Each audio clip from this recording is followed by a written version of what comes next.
Kandamiya T. Hafsa Idris ta sai motar kimanin miliyan 15.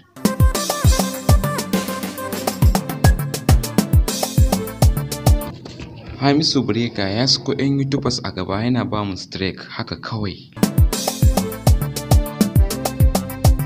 Hakan ya jawo 'yan YouTubers sun fara tsanar Hamisu Breaker akan abubuwan da yake musu.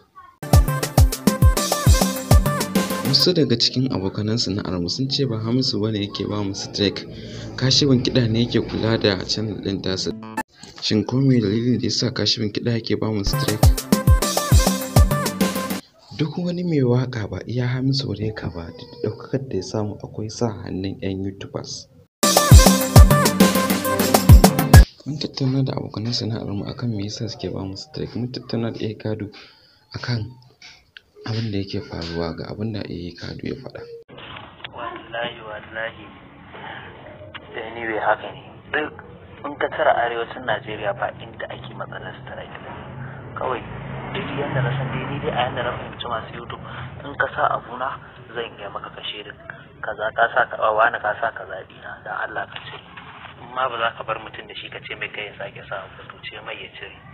In ka ga ya cire ko kuma a bai cire ba to daga mai kafa, amma kai ya kuskure ya ƙara taba ma. In ya ƙara taba maka to ba da matakin da ka ɗauka a kan shi ya so.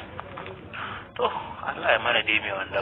Tattaunawar mu kenan da Kadu. Mu bayan shi mun ƙara tattaunawa da wani mai YouTube ga abin da shi ma ya faɗa. In ji har aka ce mutum yana harkar YouTube din nan, kai ma ɗan gari ɗaya kuke ungo ku ɗaya, ka gane? Dama ƙasa already wannan ɗaya ce ɓangaren arewa. Duk mugunta ce a dinga tura mutum strike. Duk abin da za ka yi ka kai mutum magana, ana yi wa mutum magana. Ka mishi magana ka ce da ka sa kaza ka zama ba mu so dan Allah ka daina. Shi kenan hankali kwanci. Amma kai sai ka zo ka ba mutum strike, ai ba wai abu ne mai daɗi ba.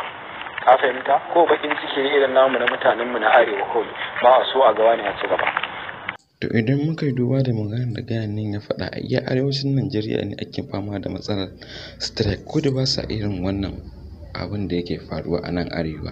Arewa ne kaɗai suke da mugunta da hassada da ƙyashi suke bawa masu YouTube strike, kuma bayan hakan masu YouTube ne suke tallafa musu wajen talla da abubuwan da ɗaukakar da suke samu. Duk ya faru asali daga ƙarƙashin 'yan YouTubers.